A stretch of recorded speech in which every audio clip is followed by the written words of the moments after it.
తాకట్టులో ఉన్న బంగారాన్ని విడిపించి ఆ రోజు ఆన్లైన్ రేటుకే మేము కొంటాం. Sharma gold company. నమస్తే, మీరు చూస్తున్న సుమన్ టీవీ. నేను మీ కీర్తి. సెప్టెంబర్ 16 తారీఖు నుంచి 30 తారీఖు వరకు ఏ రాశుల వారికి ఏ విధంగా ఉండబోతుందో మనకు తెలియజేయడానికి ప్రముఖ ఆస్ట్రాలజర్ బ్రహ్మశ్రీ నందిబట్ల శ్రీహరి శర్మ గురువు గారు ఉన్నారు. నమస్తే గురుగారు. వాగర్థావివ సంపృక్తౌ వాగర్థ ప్రతిపత్తయే జగదః పితరౌ వందే పార్వతీ పరమేశ్వరౌ. ఆదిత్యాయ చ సోమాయ మంగళాయ బుధాయ చ గురు శుక్ర శనిభ్యశ్చ రాహవే కేతవే నమః. శృంగేరి జగద్గురు పీఠాధిపతులకి, కంచి పీఠాధిపతులకి నమస్కారములు తెలియజేసుకుంటూ కార్యక్రమాన్ని ప్రారంభిద్దాం. గురుగారు, ఈ రోజు తులారాశి వారికి సెప్టెంబర్ 16 నుంచి 30 తారీఖు వరకు ఎలాంటి ఫలితాలు ఇవ్వబోతుందో తెలియజేయండి. సెప్టెంబర్ 16వ తారీఖు నుంచి 30 తారీఖు వరకు తులారాశి వారికి ఏ విధంగా ఉండబోతుందో తెలుసుకునే ముందు గ్రహ సంచారం తెలుసుకుందాం. రాశిలో శుక్రుడు 20వ తారీఖు తర్వాత, ఇక వ్యయమందు 16వ తారీఖు నుంచి రవి 12వ స్థానంలో ఉండడం, లాభస్థానంలో బుధుడు తర్వాత వ్యయస్థానంలోకి రావడం, అలాగే పంచమ స్థానంలో శని వక్రీకరించి రాహువు షష్టమ స్థానంలో, కేతు వ్యయస్థానంలో, గురువు అష్టమ స్థానంలో మరియు కుజుడు నవమ స్థానంలో స్థితి పొంది ఉండడం. ఈ కారణం చేత తులారాశి వారికి ప్రధానంగా రవిగ్రహ మార్పు కొన్ని ఇబ్బందులను తీసుకొని వస్తుంది.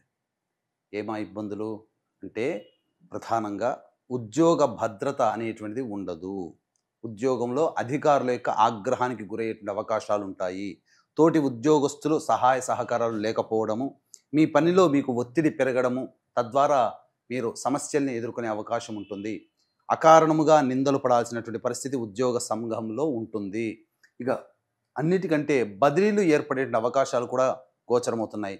కాబట్టి ప్రధానంగా ప్రభుత్వ రంగంలో బదిలీలకి ఎదురు చూసేటువంటి వ్యక్తులకి ఇది ఒక వరంగా మారవచ్చు. కాబట్టి యోగదాయకమైనటువంటి పరిస్థితి రవి మార్పు వల్ల. అయితే ఒకే చోట ఎక్కువ కాలం పనిచేయాలనుకునేటువంటి వాళ్ళకి మాత్రం ఇది కాస్త ఇబ్బందికర పరిస్థితి అని చెప్పవచ్చు. ఇక ముఖ్యంగా వ్యాపార రంగంలో ఉన్నటువంటి వారు కాస్త నిర్ణయాలు తీసుకోకపోవడమే చాలా మంచిదనే విషయాన్ని గమనించుకోవాలి. కాలం అనుకూలం సరిగ్గా లేనప్పుడు మనం చేసేటువంటి ప్రయత్నాలు ఫలించవు. కాబట్టి మనకు కోరిక ఉంటుంది, ఆశలు ఉంటాయి, ఆశయాలు ఉంటాయి, చేయాలనే ఉత్సాహం ఉంటుంది. కానీ ఎటువంటి ప్రయత్నాలు గ్రహ అనుకూలంగా లేనప్పుడు మనం చేయకుండా ఉండడమే మేలనేటువంటి విషయాన్ని గమనించుకోవాలి. ఇక ముఖ్యంగా రియల్ ఎస్టేట్ రంగంలో ఉన్నటువంటి వారికి నూతన ప్రాజెక్టుల యొక్క అవకాశాలు వస్తాయి. కానీ ఆ ప్రాజెక్టులు రూపకల్పనలో భాగంగా మీరు ఇన్వెస్ట్మెంట్స్ కనుక చేసుకునేటట్టయితే అవి కొంత మీకు ఇబ్బందికర పరిస్థితులు మారేటువంటి అవకాశాలు గోచరమవుతున్నాయి. కాబట్టి జాగ్రత్తలు పాటించండి. ఇక అన్నిటికంటే ప్రధానముగా ఈ యొక్క కుటుంబ సమస్యల నుంచి మీరు బయటపడతారని చెప్పొచ్చు. 20వ తారీఖు తర్వాత మీకున్నటువంటి కుటుంబ కలహాలన్నీ కూడాను తగ్గుముఖం పడతాయి. నూతన వ్యక్తుల యొక్క పరిచయ ప్రభావం మీకు జీవితంలో ఆనందాన్ని కలగజేస్తుందని చెప్పవచ్చు. ఇక ప్రధానంగా గమనించుకున్నట్లయితే విద్యార్థులకి చక్కటి విద్యా అవకాశాలు మరియు చేసేటువంటి ప్రతి ప్రయత్నాల్లో మీరు అనుకున్నటువంటి చోట నూతన విద్యా ప్రవేశం అనేటువంటిది జరిగే అవకాశాలు గోచరమవుతున్నాయని చెప్పవచ్చు. ఇక ఏతావాత మనిషికి ఏ విధంగానైనప్పటికీ కూడాను సమస్యలు అనేటువంటివి 100లో 75% సమస్యలు ధనపరంగా వస్తాయి, 75% సమస్యలు ధనంతో తీరుతాయి. కాబట్టి ఏ రోజుల్లో ధన రాబడి అధికంగా ఉంటుంది, అలాగే ఎప్పుడు ఖర్చులు అధికంగా ఉంటాయి అనేటువంటి విషయాల గురించి మనం క్లుప్తంగా తెలియజేసుకుందాం. 16, 17వ తారీఖులో కనుక చూసుకున్నట్లయితే ప్రధానంగా మనస్సు వికలంగా ఉంటుంది. ఏ పని చేయాలన్నప్పటికీ కూడాను లగ్నము చేయలేకపోతారు. అనగా కన్ఫ్యూజన్ స్టేటస్లో అనేటువంటివి ఉంటాయి. ముఖ్యంగా ఆరోగ్యం పట్ల కూడా శ్రద్ధ వహించాల్సినటువంటి పరిస్థితి, బద్ధకం పెరుగుతుంది. ఇవన్నీ జాగ్రత్తలు మీరు ఈ 16, 17 తారీఖులో కనుక తీసుకున్నట్లయితే కొంతవరకు మీరు అనుకున్నటువంటిది మీరు పనులు పూర్తి చేసుకోవడానికి సుగమం అవుతుందని చెప్పవచ్చు. ఇక 18, 19, 20, 21, 22 ఈ 5 రోజుల పాటు ఆనందదాయకమైనటువంటి పరిస్థితి మీకు గోచరమవుతుంది. ముఖ్యంగా ఈ 18, 19వ తారీఖుల్లో రాని బాకీలు వసూలు అవడము, అవసరానికి మించినటువంటి ఖర్చులు ఏవైనా ఉన్నా ఆ ఖర్చులకి సరిపడా మీకు డబ్బు సమకూరడము, ఇవన్నీ జరుగుతాయి. ఇక 20, 21, 22 తారీఖుల్లో మీ జీవిత భాగస్వామి లేదా వ్యాపార భాగస్వామి తీసుకున్న నిర్ణయం వల్ల మీకు ప్రగతి కనిపిస్తుంది. అలాగే ప్రధానంగా వివాహానికి సంబంధించి చేయ ప్రయత్నాల్లో ఉన్నటువంటి వారికి అనుకూలమైనటువంటి పరిస్థితులు, వివాహ నిశ్చయాలు జరిగేటువంటి అవకాశాలు గోచరమవుతున్నాయని చెప్పవచ్చు. ఇక 23, 24వ తారీఖుల్లో కనుక చూసుకున్నట్లయితే తులారాశి వారికి ప్రధానంగా ఎసిడిటీ, ఇండైజెషన్ ప్రాబ్లమ్స్ పెరిగేటువంటి అవకాశాలు ఆరోగ్యపరంగా తీసుకోవాలి. అలాగే ఖర్చులు కూడా అధికంగా ఉండబోతున్నాయి ఈ యొక్క తులారాశి వారికి. అలాగే ఏ పని చేయాలన్నప్పటికీ కూడాను మానసికమైనటువంటి ప్రశాంతత లోపిస్తుంది. ముఖ్యంగా ఇది మీరు గమనించుకోవాలి. ఇక 29, 30 ఈ యొక్క సంబంధించినటువంటి దాన్ని చూసుకున్నట్లయితే ప్రధానంగా 25, 26 తారీఖులో కనుక గమనించుకున్నట్లయితే మీలో మార్పు కొంత ప్రస్ఫుటంగా ఉంటుంది. ఎక్కడ తగ్గాలో ఎక్కడ పెరగాలో అనేటువంటిది విచక్షణ లేకపోవడం వల్ల ప్రతి చోట ఆధిపత్య ధోరణి ప్రదర్శించే స్వభావం మీకు ఈ 25, 26 తారీఖులో ఏర్పడుతుంది. అంటే మొండితనము, మూర్ఖత్వంగా ఆలోచించడం కలుగుతుంది. తద్వారా కుటుంబ సభ్యుల మధ్య ఉన్నటువంటి ప్రేమని కోల్పోతారు. అలాగే సంఘంలో మీకున్నటువంటి పేరు కొంత తగ్గుముఖం పడుతుంది. కాబట్టి ఈ 25, 26 తారీఖుల్లో అతి ఆత్మవిశ్వాసంతో కానీ లేదా ఎదుటి వారిని చులకనతో భావంతో మాట్లాడడం కానీ చేయకుండా ఉండడమే మేలని మీరు గమనించుకోవాలి. ఇక 27, 28 తారీఖుల్లో ప్రధానంగా ఉద్యోగార్థులకి మంచి ఉద్యోగ అవకాశాలు లభించే అవకాశాలు గోచరమవుతున్నాయి. అలాగే మీ పేరు ప్రతిష్టలు పెరిగేటువంటి అవకాశాలు ఉంటాయి. సాధారణంగా ఈ 27, 28 తారీఖుల్లో మీకు ధనము సమకూరేటువంటి అవకాశాలు కూడా ఎక్కువగా ఉన్నాయని చెప్పవచ్చు.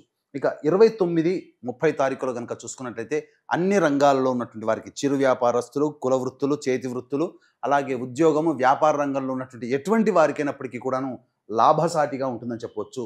మొత్తంగా గమనించుకున్నట్లయితే ఈ 15 రోజుల యొక్క వ్యవధిలో గ్రహ సంచారం అనుకూలంగా ఉంది, గ్రహ బలం లేదు అంతే.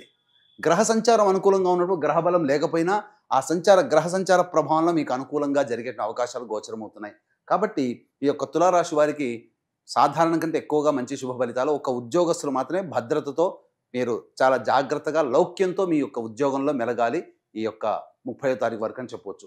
కాబట్టి ఏ వ్యక్తికైనప్పటికీ కూడాను దైవానుగ్రహం అన్నిటికంటే ముఖ్యం. కాబట్టి ఈ యొక్క చంద్రగ్రహణం సెప్టెంబర్ 18వ తారీఖు రోజున ఏర్పడబోతుంది. ఈ చంద్రగ్రహణ సందర్భంగా కుంభమీన, మేష, మిథున, కర్కాటక, కన్య, వృశ్చిక రాశిలో జన్మించినటువంటి వారికి చంద్రగ్రహణ దోష నివారణ హోమాది కార్యక్రమాలు మరియు విద్య, వివాహ, ఉద్యోగ, దాంపత్య, సంతానారోగ్య సమస్యల నివారణకి 18 రకాల హోమాలు కేవలం పర్ హెడ్ 1500 రూపాయల రుసుముకి చేయించడం జరుగుతుంది. అవకాశం ఉన్న వాళ్ళు కార్యక్రమ తదనంతరం కాంటాక్ట్ చేసి పూర్తి వివరాలు తెలుసుకోవచ్చు. అలాగే సెప్టెంబర్ 25, 30 తారీఖుల్లో పితృదోష నివారణ కార్యక్రమాలు జరిపించడం జరుగుతుంది. పితృదోషం వేరు, పిండ ప్రదానము వేరు. అలాగే ఈ యొక్క తండ్రి వైపు 7 తరాలు, తల్లి వైపు 4 తరాలలో ఏవైనా దుర్మరణాలు అంటే road accident, fire accident, suicide attempt, నదిలో బావిలో పడి చనిపోవడం, ఇంట్లోంచి వెళ్ళిపోవడం, లివర్ ఫెయిల్, కిడ్నీ ఫెయిల్, క్యాన్సర్తో చనిపోవడం, 60 సంవత్సరాల లోపల ఏ విధంగా చనిపోయినా, అలాగే ఇంటర్ క్యాస్ట్ రిలీజియన్ మ్యారేజ్ జరిగినా ఇవన్నీ కూడా పితృశాప ప్రభావాల కలుగుతాయి.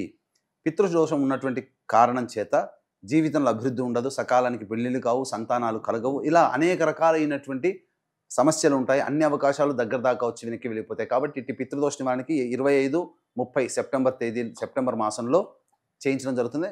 అలాగే రాలేని వాళ్ళ కోసం బ్రాహ్మణుని కర్తగా పెట్టి చేయించడం జరుగుతుంది. అవకాశం ఉన్న వాళ్ళు కార్యక్రమం తదనంతరం కాంటాక్ట్ చేసి పూర్తి వివరాలు తెలుసుకోవచ్చు. రైట్ గురుగారు, మరి తులారాశి వారికి ఎలాంటి రెమెడీస్ తెలియజేస్తారు? తులారాశి వారు ప్రతిరోజు కూడాను గరికతో గణపతికి అష్టోత్తర పూజ చేసి చిన్న బెల్లం ముద్ద నైవేద్యంగా పెట్టండి. బుధవారం రోజున గణపతి దేవాలయంలో అర్చనాభిషేకాదులు జరిపించుకోండి. సర్వ సమస్యలు తీరిపోతాయని చెప్పవచ్చు. అలాగే ఇవి మనం చెప్పుకునేటువంటి ఫలితాలు గోచార రీత్యా మీ యొక్క జన్మ రాశిని అనుసరించి జన్మించినటువంటి సమయాన్ని బట్టి జన్మ కుండలి ఉంటుంది. మీరు సమస్యలు అధికంగా ఉన్నాయనంటే జన్మకుండలి దగ్గరలోని మంచి ఉపాసనా పరులైనటువంటి జ్యోతిష్యుని సంప్రదించి వారి సలహాలు, సూచనలు పాటించినట్లయితే ఇంకా సమస్యల నుంచి మీరు బయటపడతారని చెప్పవచ్చు. చాలా సంతోషం గురుగారు, ధన్యవాదాలు. సర్వం శ్రీ ఉమామహేశ్వర పరబ్రహ్మార్పణమస్తు.